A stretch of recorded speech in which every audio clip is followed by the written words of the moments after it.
کیا روح کو دنیا میں گھومنے کی آزادی ہوتی ہے؟ روح کو دنیا میں گھومنے کی آزادی ہوتی ہے یا نہیں؟ کیا وہ جن جگہوں کو پہچانتی ہے مثلاً گھر، وہاں جا سکتی ہے؟ کفار و فجار کی روحیں تو سجین کی جیل میں مقید ہوتی ہیں، قید ہوتی ہے، ان کے کہیں آنے جانے کا سوال ہی پیدا نہیں ہوتا، اور نیک روحوں کے بارے میں کوئی ضابطہ بیان نہیں فرمایا گیا۔ اس لیے اس سلسلے میں قطعیت کے ساتھ یعنی یقین کے ساتھ کچھ کہنا مشکل ہے۔ اصل بات یہ ہے کہ روح اپنے تصرفات کے لیے جسم کی محتاج ہے۔ جس طرح جسم روح کے بغیر کچھ نہیں کر سکتا، اسی طرح روح بھی جسم کے بغیر تصرفات نہیں کر سکتی۔ یہ تو ظاہر ہے کہ موت کے بعد اس ناسوتی جسم کے تصرفات ختم کر دیے جاتے ہیں، اس لیے مرنے کے بعد روح اگر کوئی تصرف کر سکتی ہے تو مثالی جسم سے کر سکتی ہے۔ چنانچہ احادیث میں انبیاء کرام، صدیقین، شہداء اور بعض صالحین کے مثالی جسم دیے جانے کا ثبوت ملتا ہے۔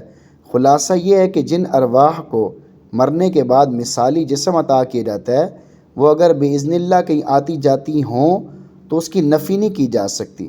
مثلا لیلۃ المعراج میں انبیاء کرام علیہ الصلاۃ والسلام کا حضرت صلی اللہ علیہ وسلم کی اقتداء میں نماز ادا کرنے کے لیے بیت المقدس میں جمع ہونا، شہداء کا جنت میں کھانا پینا، سیر کرنا، اس کے علاوہ صالحین کے بہت سے واقعات اس قسم کے موجود ہیں۔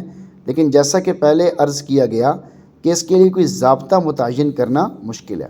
ایک حدیث میں ہے کہ حضرت صلی اللہ علیہ وسلم جب احد سے واپس ہوئے تو حضرت مصعب بن عمیر رضی اللہ تعالیٰ عنہ اور ان کے ساتھیوں کی قبر پر ٹھہرے اور فرمایا، میں گواہی دیتا ہوں کہ تم اللہ تعالیٰ کے نزدیک زندہ ہو۔